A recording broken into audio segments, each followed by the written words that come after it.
तो ये कहानी है कोल्ट नाम के एक लड़के की। कोल्ट एक स्टंट मैन है जो मूवी में हीरो के बदले स्टंट करता है। काफी अरसे से वह हॉलीवुड के मशहूर हीरो टॉम के साथ ही काम कर रहा था क्योंकि उसका फेस कट बहुत ज्यादा टॉम से मैच करता है। वैसे भी उसकी मूव और उसके स्टंट कमाल के थे, कभी दूसरा शॉट लेने की जरूरत ही नहीं पड़ती थी। उसकी यही परफेक्शन टॉम की एक्शन मूवीज हिट कर देती थी, इसीलिए उससे बहुत लोग जेलस भी थे। मूवी के सेट पर हम जॉर्डी से भी मिलते हैं जो कोल्ट की पार्टनर है। बहुत ही जल्द ये लोग शादी करने वाले हैं। जॉर्डी फिलहाल तो एक कैमरा वुमन है, लेकिन उसके ख्वाब बहुत बड़े बड़े हैं। वो एक बहुत बड़ी हॉलीवुड की डायरेक्टर बनना चाहती है, जिसके लिए उससे सबसे ज्यादा सपोर्ट टॉम ही करता है। इन शॉर्ट इन दोनों की लाइफ परफेक्ट चल रही है, लेकिन किसी की जिंदगी इतनी परफेक्ट और स्मूथ चले तो ये पॉसिबल ही नहीं। ऐसे ही एक बुरा फेस आया कोल्ट की भी लाइफ में। रूटीन के मुताबिक एक दिन वह टॉम के लिए स्टंट परफॉर्म करता है, जिसमें उसे किसी ऊंची बिल्डिंग से जंप करना था। हमेशा की तरह एक ही बार में वह परफेक्ट शॉट दे चुका था, लेकिन टॉम को वो शॉट पसंद नहीं आया। टॉम ने कोल्ट से दोबारा इसी स्टंट को करने को कहा, पर इस मर्तबा सेट में कोई प्रॉब्लम थी जिसकी वजह से कोल्ट स्टंट परफॉर्म करते हुए बुरी तरह से इंजर हो गया था। उसकी एक गलती जैसे उसके पूरे करियर का दाग बन गई। 6 माह तक तो वह ठीक ही नहीं हो पाया। साथ ही साथ फिल्म इंडस्ट्री में भी वह फॉल गाय के नाम से मशहूर हो चुका था, जो चीज उसे इतनी बुरी तरह तोड़ देती है कि वो पूरी तरह फिल्म इंडस्ट्री को ही छोड़ देता है। अब वक्त गुजरता है और कोल्ट को एक छोटे से रेस्टोरेंट पर काम करते हुए देखते हैं। फिल्म इंडस्ट्री तो उसने ऐसी छोड़ी थी कि वो जॉर्डी से भी कनेक्ट में नहीं था, जो कभी उसके लिए सबसे ज्यादा इम्पोर्टेंट थी। लेकिन फिर एक रात उसे टॉम के फिल्म प्रोड्यूसर की कॉल आती है, जो उसे बताती है कि ये लोग एक ब्लॉकबस्टर फिल्म बनाने जा रहे हैं और टॉम के स्टंट करने के लिए उन्हें कोल्ट की जरूरत है। कोल्ट इस काम से मना कर देता है क्योंकि उसे अब दोबारा वो काम नहीं करना था। लेकिन जब प्रोड्यूसर उसे बताती है कि इस फिल्म में जॉर्डी डायरेक्टर कर रही है और जॉर्डी ने ही उसे स्टंट करने के लिए बुलाया है, तो अब वह मना नहीं कर पाया क्योंकि वह जानता था कि जॉर्डी की पहली फिल्म है। अगर ये हिट न हुई तो जॉर्डी का करियर भी डूब सकता है। स्पेशल उससे जॉर्डी ने बुलाया था तो न जाने का तो सवाल ही नहीं पैदा होता। अगले सीन में हम कोल्ट को उस सेट पर देखते हैं जहाँ सबसे पहले उससे फेस कट को टॉम के फेस कट के साथ मैच किया जाता है। बाहर आने पर वह अपने बहुत ही पुराने दोस्त को स्टंट पार्टनर से मिलता है। आज काफी दिन बाद उसे अंदर से खुशी मिल रही थी क्योंकि सेट पर उसे जॉर्डी नजर आ गई थी, जिसने अभी तक कोल्ट को देखा ही नहीं था। वो तो शूटिंग की तैयारियों में व्यस्त थे। जॉर्डी के रोल, कैमरा और एक्शन कहते ही माहौल से ब्लास्टर होते हैं, जिसके अंदर से एक कार निकलती है। कोल्ट अपना स्टंट परफॉर्म करने लगता है, लेकिन उसकी सोच के बिल्कुल मुताबिक गीली रेत होने की वजह से कार आउट ऑफ कंट्रोल हो चुकी थी। ये कार गलती से ग्रैंड कैमरा से भी टकरा जाती है, लेकिन फिर भी कोल्ट उसके ऊपर कंट्रोल पाते हुए इस गाड़ी को पूरी तरह रोटेट करने में कामयाब हो जाता है। इस तरह स्टंट कंप्लीट हो गया था और जॉर्डी को अपना परफेक्ट शॉट भी मिल गया था। फाइनली अब कोल्ट गाड़ी से निकल कर जॉर्डी के सामने आता है। उसे देखते ही जॉर्डी बिल्कुल शॉक हो चुकी थी क्योंकि उसने एक्सपेक्ट नहीं किया था कि यहाँ पर कोल्ट हो सकता है। इसका मतलब कि जॉर्डी ने उसे यहाँ बुलाया ही नहीं था। फिल्म प्रोड्यूसर ने उससे झूठ बोला था। जॉर्डी यह कोल्ट से मिलकर खुश होने के बजाय उसे गुस्से में कहती है कि वह यहाँ से चले जाए, लेकिन जॉर्डी का स्टंट डायरेक्टर, जो कि कोल्ट का साथी भी है, उसे समझाता है कि इस टाइम हमारे पास कोई और स्टंटमैन नहीं है, हमें कोल्ट के साथ ही काम करना पड़ेगा। तो मजबूरन अब जॉर्डी भी कुछ नहीं कर सकती थी और क्लास, जो स्टंट डायरेक्टर था, भी कोल्ट के साथ ही शूट करती है। कोल्ट के पूरे जिस्म पे आग लगाकर स्टंट किया जा रहा था, तो स्टंट कोल्ट ने पहली ही बार में परफेक्ट कर दिया था। परफेक्ट शॉट मिलने के बावजूद जॉर्डी बार बार उसके जिस्म पे आग लगवाकर उससे ये स्टंट करवाती है, क्योंकि ऐसा कर वह कहीं न कहीं कोल्ट पर अपना गुस्सा निकाल रही थी। वह कोल्ट को उसे छोड़ जाने के लिए उस पर गुस्सा जाहिर कर रही थी। बार बार स्टंट करवा कर उसे टॉर्चर करते हुए जॉर्डी कोल्ट से कहती है, मेरे फिल्म के हीरो को एक एलियन से प्यार हो गया है। वो दोनों साथ रहने की कस्में भी खा चुके हैं और एक दिन एक एक्सीडेंट में हीरो पूरी तरह जख्मी हो जाता है और उसे एक्सीडेंट के बाद गायब हो जाता है। अब वह एलियन का पार्टनर कंफ्यूज है। वह समझ नहीं पा रहा कि क्या एलियन झूठा था, धोखेबाज था या उसकी मजबूरी थी। तुम बताओ कि क्या सिचुएशन हो सकती है। कोल्ट को ये सभी बातें सुनकर बहुत बुरा फील हो रहा था, लेकिन जॉर्डी भी अपनी बातों से रुकती नहीं। वह कोल्ट से कहती है, बताओ अगर एलियन से इस सब का रीजन पूछा जाए तो वह अपने आप को सही कैसे साबित करेगा। इस मर्तबा कोल्ट बोल पड़ता है और कहता है, हो सकता है कि वो एलियन पछतावे में जी रहा हो सकता है कि उसे ऐसा लग रहा हो कि उसने अपने पार्टनर को खो दिया और अब वो कभी उससे मिल नहीं सकती। यह भी हो सकता है कि अब वो पार्टनर कमजोरी लेकर उसके साथ रहना ही न चाहे। ये सारी बातें सुनकर जॉर्डी का गुस्सा थोड़ा ठंडा हो गया। अब वह फाइनल शॉट लेती है और उसके बाद बैकअप हो जाता है। कोल्ट जाता है अब फिल्म के प्रोड्यूसर के पास और उससे पूछता है, आपने आपने मुझसे झूठ क्यों बोला? जॉर्डी ने तो मुझे यहाँ नहीं बुलाया था, मुझे यहाँ बुलाने की जरूरत क्या थी? तब प्रोड्यूसर अपना मुंह खोलती है और कहती है, तुम्हें यहाँ बुलाने का एक खास मकसद है, सिर्फ स्टंट नहीं। असल में टॉम ड्रग की वजह से बहुत ही बुरे लोगों के साथ लग गया है और काफी दिनों से तो वह गायब है। कॉल्ट कहता है, तो इसमें मैं क्या करूँ? पुलिस के पास जाओ ना। प्रोड्यूसर जवाब में कहती है, नहीं, हम पुलिस के पास नहीं जा सकते, क्योंकि अगर पुलिस के पास गए तो हर जगह टॉम के गायब होने की खबर फैल जाएगी और ये हम अफोर्ड नहीं कर सकते। हम बजट से ज्यादा पैसे लगा चुके हैं और अगर टॉम के गायब होने की खबर फैल गई तो सभी फाइनेंसर पैसे लगाना बंद कर देंगे और ऐसे में जॉर्डी की फिल्म भी बंद हो जाएगी, साथ ही साथ मैं भी तबाह हो जाऊंगी। कॉल्ट, प्लीज, हमें तुम्हारी मदद की जरूरत है। तुम किसी भी तरह टॉम को ढूंढ कर हमारे पास ले आओ, लेकिन प्लीज पुलिस को इसमें इन्वॉल्व मत करना। इस मर्तबा कॉल्ट सिर्फ जॉर्डी के लिए ही माना था, इसीलिए प्रोड्यूसर उसे टॉम के ही एक घर की चाबी दे देती है। कॉल्ट चाबी पकड़ता है और जाकर अपनी कार में बैठ जाता है। इस जगह से जाने से पहले उसे अपनी और जॉर्डी के साथ एक बिताए सारे ही सुनहरे लम्हे याद आ रहे थे। वो अच्छा समय जो इन दोनों ने एक साथ स्पेंड किया था, वह सब याद करते करते कॉल्ट रोने लगा था। और तब जॉर्डी आ जाती है, जो उसे रोता देख चुकी थी। वह उससे कहती है, पता नहीं क्यों रो तुम रही हो और अच्छा मुझे लग रहा है। यह कहने के बाद वह उसके साथ वाली सीट पर आकर बैठ जाती है। कॉल्ट यहाँ उसे समझाने की कोशिश करता है, जॉर्डी, मैंने तुम्हें धोखा नहीं दिया। मैंने जब भी तुमसे माफी मांगने की कोशिश की, मैं उतनी हिम्मत ही नहीं बना पाता था। मेरे मुंह में माफी वाले लफ्ज आते ही नहीं थे। मैं कैसे तुम्हारे सामने आता, कैसे तुमसे माफी मांगता?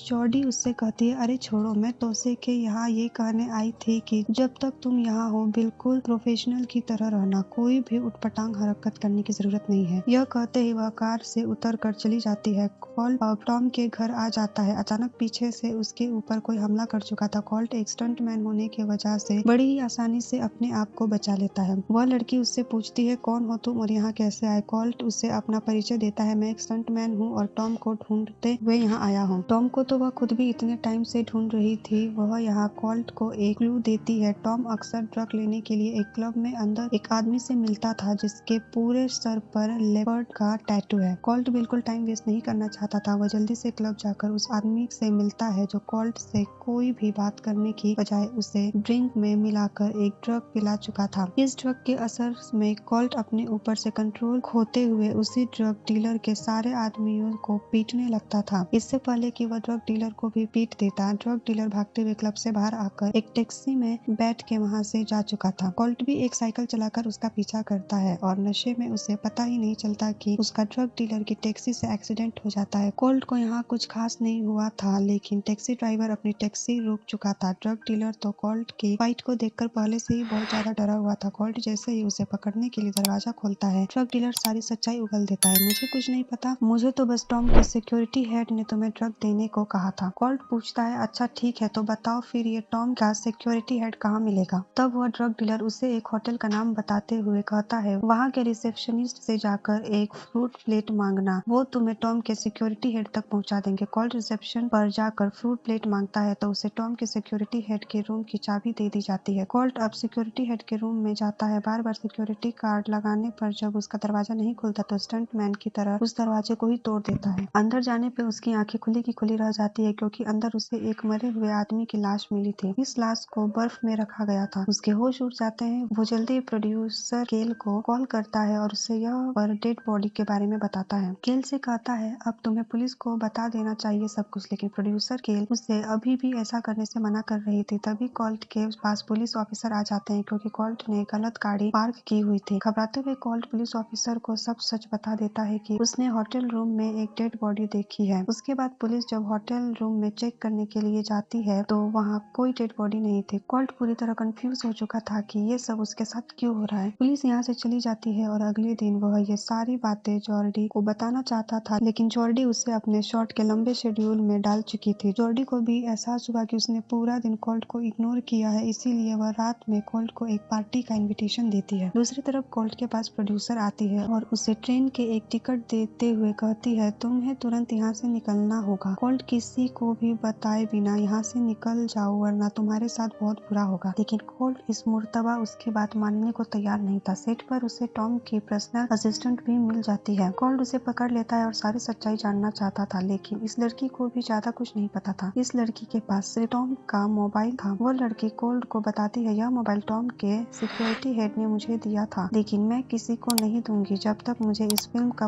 प्रोड्यूसर का क्रेडिट नहीं मिलेगा। सबकी अजीब कहानी थी, हीरो मिल नहीं रहा था लेकिन फिल्म के क्रेडिट्स कोई नहीं छोड़ रहा था। कोल्ट उसे किसी तरह कन्विंस कर देता है, तभी टॉम का सिक्योरिटी हेड आ जाता है और इस लड़की को इलेक्ट्रिक करंट देते हुए अपनी गाड़ी में बिठा लेता है। ये सब होते हुए कोल्ट देख चुका था। ऐसा नहीं हो सकता कि एक लड़की की जान मुसीबत में हो और कोल्ट उसे बचाए ना। इस लड़की को बचाने के चक्कर में कोल्ट को याद ही नहीं रहा कि जॉर्डी ने उसे पार्टी में बुलाया था। जॉर्डी इस मर्तबा भी उसके न आने की वजह से बहुत उदास थी। प्रोड्यूसर जाकर उसे बताती है कोल्ट तो जा चुका है, उसने आज रात की फ्लाइट ली है। एक मर्तबा दोबारा कोल्ट ने बिना बताए जाने की वजह से जॉर्डी बुरी तरह उदास हो चुकी थी, यह जाने बगैर कि कोल्ट तो किसी और मुश्किल में फंसा था। कोल्ट के जाने के दुख में वो इसी होटल में सैड सॉन्ग गाती है और इसी होटल के बाहर बेचारा कोल्ट उस लड़की को बचाने के चक्कर में सिक्योरिटी हेड से लड़ रहा था। मुश्किल से अपने आप को सिक्योरिटी हेड से बचाते हुए वह ट्रक के ऊपर की तरफ आता है। दूसरी तरफ ट्रक के अंदर वह लड़की भी यह समझदारी दिखाती है और चलते ट्रक से ही ट्रक के ड्राइवर को धक्का देकर नीचे गिराते हुए वह ब्रेक लगा देती है। कोल्ट जो ट्रक के बैक साइड पे था वह झटके की वजह से पूरी तरह आगे की तरफ आकर गिरता है। उसकी वजह से ट्रक का मिरर भी टूट गया था और वह जख्मी हो गया था, लेकिन वह किसी चीज का ख्याल नहीं करता और जल्दी से होटल में पहुंचता है जहां जॉर्डी की पार्टी चल रही थी। वहां जाकर वह देखता है कि सब लोग वहां से जा चुके थे। वह यही होटल में बैठ जाता है। यहाँ उसे उसका फ्रेंड मिलता है, उसका स्टंट पार्टनर, जिसे वह टॉम के घूमने के बारे में सारी कहानी बता देता है। साथ में पीते हुए उसने बताया कि कितनी मुश्किलों से लड़कर टॉम का फोन हासिल किया है। अब ये दोनों सोच रहे थे कि इस फोन को कैसे खोला जाए। कोल्ट को याद आता है कि टॉम को भूलने की बीमारी है, इसीलिए वह हर चीज छोटी छोटी चीट पर लिखकर अपने घर में छिपा देता था। जरूर उसने अपना फोन का पासवर्ड भी अपने घर में छिपाया होगा। बिना वक्त जाया किए ये दोनों टॉम के घर जाते हैं और उन्हें वहाँ बहुत सारी चीट्स के दरमियान में एक चीट पर टॉम के मोबाइल का पासवर्ड भी मिल जाता है। ये लोग उसके मोबाइल को अनलॉक करते हैं, मोबाइल के अंदर वीडियोस देखना शुरू करते हैं। एक वीडियो में साफ साफ नजर आ रहा था कि टॉम ने नशे की हालत में अपने ही एक स्टंटमैन को मार दिया था। यही लाश उसने होटल में देखी थी। कोल्ट और उसका फ्रेंड यही वीडियोस देख रहे थे कि न्यूज में भी स्टंटमैन के मरने की खबर आ जाती है। स्टंटमैन का मर्डर हुआ था और आखिरी मर्तबा उसके रूम से निकलते हुए कोल्ट को ही देखा गया था। कोल्ट खुद शॉक में था क्योंकि मर्डर की खबर तो उसने पुलिस को दी थी, लेकिन सब तो उसी पर यकीन करते हैं जो दिखता है। सबको लगा कि कोल्ट ने ही उस स्टंटमैन को मारा है ताकि वो उसके मुकाबले पे न जाए। इसी बीच अचानक टॉम के अपार्टमेंट के बाहर फायरिंग शुरू हो जाती है। जो भी फायरिंग कर रहा था वह जानता था कि अंदर टॉम के बजाय कोल्ट है। फायरिंग के नतीजे में टॉम का मोबाइल भी टूट जाता है। अपनी जान बचाते हुए कोल्ट और उसका दोस्त वहाँ से भागते हैं और बिल्डिंग की बड़ी सी छत से जंप कर देते हैं। उस बिल्डिंग की दूसरी तरफ पानी था। जंप करने पर कोल्ट एक शॉट के अंदर पार्टी करता हुआ टॉम मिल जाता है, जिसे ढूंढने के लिए तो वह यहाँ आया था और इस सब मेस में फंस गया था। कोल्ट का टॉम के पास पहुँचना कोई इत्तेफाक नहीं था, यह सब टॉम की प्लानिंग थी और यह हकीकत उसे यह इस जगह आकर पता चली है। असल में टॉम हॉलीवुड का इतना बड़ा हीरो होने के बावजूद कोल्ट से जेलस था, क्योंकि कहीं ना कहीं वो जानता था कि उसकी सक्सेस के पीछे कोल्ट है। कोल्ट के किए गए बेस्ट स्टंट ही उसकी एक्शन मूवी को हिट करते थे। ऐसे में दुनिया के सामने तो चाहे टॉम हीरो था, लेकिन सेट पर हमेशा कोल्ट को ही हीरो माना जाता था, जो टॉम को बिल्कुल पसंद नहीं था। यहाँ टॉम खुद ही उसे सच्चाई बता देता है कि उस दिन जो तुम्हारा स्टंट करते हुए एक्सीडेंट हुआ था वो हमारा ही प्लान किया हुआ था। कहीं न कहीं उसे आज भी कोल्ट पर गुस्सा था। यहाँ टॉम कोल्ट को बहुत मारता है और कहता है, देखा तुमने मेरे दूसरे स्टंटमैन का क्या हाल किया, तुमसे तो मैं जेलस था, लेकिन उसने तो मेरा करियर ही तबाह कर दिया था। उसने इस सब में ये बात फैला दी कि मैं अपने स्टंट्स खुद नहीं करता, देखो ना मेरी कितनी बेइज्जती हुई, तो उस बेइज्जती का बदला लेने के लिए मैंने उसे मार डाला। गुस्से में टॉम कहता है, मैंने इतना बड़ा काम तो कर दिया, लेकिन फिर मुझे एहसास हुआ कि अब तो मेरा करियर ही तबाह हो जाएगा। एक नई फिल्म भी चल रही थी, उस पर इतना पैसा भी लगाया गया था। मैंने प्रोड्यूसर को सारी बातें बता दी कि फिर प्रोड्यूसर ने ये सारा मैटर संभालने के लिए तुम्हें यहाँ बुलाया। तुम्हारा मेरे अपार्टमेंट में आना, वहाँ से एक क्लब जाना, फिर होटल जाना, मेरी असिस्टेंट से मिलना, सब कुछ हमारा प्लान किया गया था और बेचारे तुम फंस ही गए। टॉम कहता है, तुम्हें क्या लगा जॉर्डी को इतनी जल्दी डायरेक्टरशिप मिल गई? उसे भी इस मूवी का डायरेक्टर हमने ही बनाया ताकि उसके नाम पर तुम्हें यहाँ बुला सके। पहले कभी तुम्हारा सेट पर फेस स्कैन हुआ नहीं था, लेकिन इस वक्त फेस स्कैन कर रहे थे तुम्हारा, ताकि मर्डर वाली वीडियो के ऊपर मेरे चेहरे पर तुम्हारा चेहरा लगाकर अदालत में यह सबूत दे सके कि किलर सिर्फ तुम ही हो। कोल्ट बेचारा लगभग ये सारी सच्चाई सुन रहा था। लोग इतना भी गिर सकते हैं, उसे यकीन नहीं आ रहा था। अब वह अपने आदमियों से टॉम को जलाकर यही पानी में फेंकने को कह देता है। टॉम के आदमी कोल्ट के ऊपर पेट्रोल गिराना शुरू कर देते हैं। चीखने के बहाने यहाँ कोल्ट बहुत सारा पेट्रोल अपने मुंह में पी लेता है और जैसे ही एक आदमी कोल्ट को आग लगाने लगता है, अपने मुंह से पेट्रोल निकालते हुए कोल्ट इन सबको जलाकर यहाँ से भागने का मौका पा चुका था। वह एक छोटी सी नाव लेकर वहाँ से भाग रहा था। पीछे से टॉम के लोग उसके ऊपर गोलियां बरसा रहे थे। वह जल्दी से जॉडी को कॉल करता है। उसे पता था कि वह मर सकता है, इसीलिए उसने जॉडी को कॉल किया ताकि आखिरी मर्तबा उसे अपनी सारी फीलिंग्स बता सके। वह उसे बता देता है, जॉडी मुझे तुमसे बहुत प्यार है, मैं तुमसे दूर कभी नहीं जाना चाहता, लेकिन मैं चला गया क्योंकि मुझे लगता था कि तुम हारे हुए इंसान से कभी शादी नहीं करोगी। उस एक्सीडेंट के बाद मैं अपने आप को हारा हुआ मानने लगा था, लेकिन यकीन मानो दर्द क्या होता है ये तो मुझे तुमसे दूर जाकर ही पता चला। अभी वो बातें कर ही रहा था कि अचानक उसकी नाव किसी चीज से टकराकर ब्लास्ट हो जाती है। न्यूज में खबर फैल चुकी थी कि कोल्ट ने सुसाइड कर ली क्योंकि उसने पहले एक मर्डर किया था और अपने आप को सजा से बचाने के लिए उसने सुसाइड कर ली। इसका प्रूफ देने के लिए टॉम की किए हुए मर्डर के वीडियो के ऊपर कोल्ट का चेहरा लगाकर सबको दिखा दी जाती है। कोल्ट के मरने की खबर जब जॉडी को पूरी तरह तोड़ चुकी थी, वह अपने रूम में बैठी कोल्ट के वीडियोस देखते हुए रो रही थी। तभी अचानक उसके रूम में कोई आ जाता है। जॉडी फौरन उठकर उसे मारने की कोशिश करती है, लेकिन जो कोई भी था वह उसे रिलैक्स करके अपना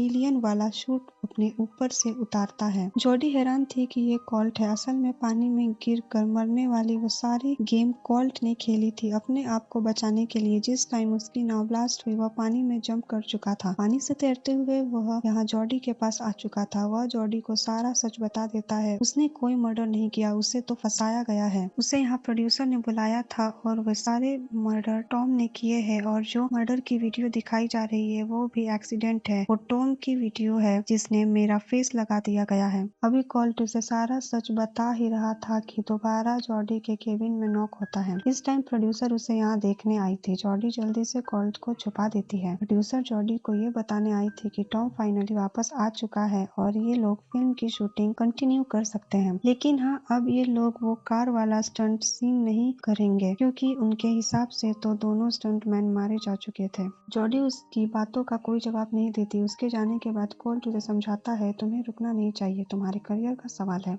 वैसे भी फिल्म की शूटिंग के दौरान हमारे पास बहुत से ऐसे मौके आ सकते हैं जब हम टॉम से उसका कन्फेक्शन ले लेंगे। कोल्ट का ये प्लान जॉडी को भी जबरदस्त लग रहा था, इसलिए ये लोग एक शानदार सा प्लान बनाते हैं कि कैसे टॉम को पकड़कर उससे मर्डर की सच्चाई निकलवाई जाए। जॉडी अब अगले दिन सेट पर एक स्टंट सीन सेट करवा देती है क्योंकि वो जानती थी कि टॉम कभी भी स्टंट सीन नहीं कर पाएगा। टॉम के बिल्कुल ही साथ हेलमेट में बैठा हुआ था कोल्ट। जॉडी के एक्शन बोलते ही कोल्ट इतनी तेजी से गाड़ी उड़ाता है कि टॉम के सारे होश उड़ जाते हैं। जॉडी यहाँ आहिस्ता आहिस्ता टॉम से कुछ सवाल करती है और घबराया हुआ टॉम उसे सारा सच बता देता है जो जॉडी अपने कैमरे और वॉइस रिकॉर्डर में रिकॉर्ड कर चुकी थी। टॉम का कन्फेक्शन होता है कि उसे सिक्योरिटी गार्ड्स जल्दी से कोल्ट की गाड़ी के पीछे पड़ जाते हैं, लेकिन यह कोल्ट का पार्टनर उनकी गाड़ियों को तबाह कर देता है। कोल्ट ने भी गाड़ी को हवा में उड़ाकर अपना स्टंट कंप्लीट कर दिया था और यह स्टंट करते ही टॉम बेहोश हो चुका था। प्रोड्यूसर को जॉडी का सारा गेम देख चुकी थी। जल्दी से जाकर कैमरा की रिकॉर्डिंग्स निकालने की कोशिश करती है, लेकिन जॉडी उसे पंच मारते हुए रुक चुकी थी। उस समय टॉम को भी गाड़ी में होश आ चुका था। होश आते ही उसे याद आया कि उसने क्या कर दिया। सारा सच उसने सबको बता दिया था। वह देखता है कि उसके लोगों ने उसे भागने के लिए हेलीकॉप्टर भी बुला लिया था। वह भागते हुए अपने हेलीकॉप्टर में जा बैठा था। प्रोड्यूसर भी लड़ते हुए जॉडी के सारे सबूत लेने में कामयाब हो चुकी थी। वह भी जाकर हेलीकॉप्टर में बैठ जाती है और हेलीकॉप्टर ऊपर की तरफ उड़ने लगता है। जॉडी को किसी भी हालत में बचना था और यह काम सिर्फ कोल्ट ही कर सकता था। कोल्ट क्रैन के ऊपर चढ़ते हुए उस हेलीकॉप्टर के ऊपर जंप करने वाला था। ऐसा करने से पहले वह जॉडी से डेट के बारे में पूछता है। जॉडी के हाँ कहते ही वह जल्दी से हेलीकॉप्टर के ऊपर जंप कर चुका था। यह करना उसके लिए मुश्किल तो था, लेकिन नामुमकिन नहीं। हेलीकॉप्टर के अंदर जाते हुए वह इन सब से लड़ते हुए सारे सबूत वापस हासिल कर लेता है। अब टाइम था कि उसने हेलीकॉप्टर से नीचे जंप करनी थी, इसीलिए उसका फ्रेंड अपनी कार से एयर मैट्रेस लाकर इस हेलीकॉप्टर के नीचे ले आया था, जिसके ऊपर अब कोल्ड जंप कर चुका था। फाइनली कोल्ड के पास सारे सबूत थे जिससे वह अपने आप को बेगुनाह साबित कर सकता था। अब तो जॉर्डी को भी उसकी सच्चाई पर यकीन आ गया था। ये दोनों एक दूसरे को गले लगा लेते हैं। कहानी के आखिरी सीन में हमें दिखाया जाता है कि जॉर्डी ने यह मूवी कंप्लीट की, लेकिन टॉम के साथ नहीं, किसी दूसरे हीरो के साथ। उसका डायरेक्टर बनने का सबसे बड़ा ख्वाब पूरा हो चुका है। वह और कोल्ड अब एक साथ अपनी हंसी खुशी जिंदगी जी रहे हैं। ये लोग डेट करने के लिए बीच में आए हैं, जिसका प्रॉमिस कोल्ड ने जॉर्डी से एक क्रेन पर चढ़ते हुए किया था। आज भी ये दोनों बहुत खुश थे और इन्हीं को एक साथ खुश देखते हुए मूवी का एंड हो जाता है।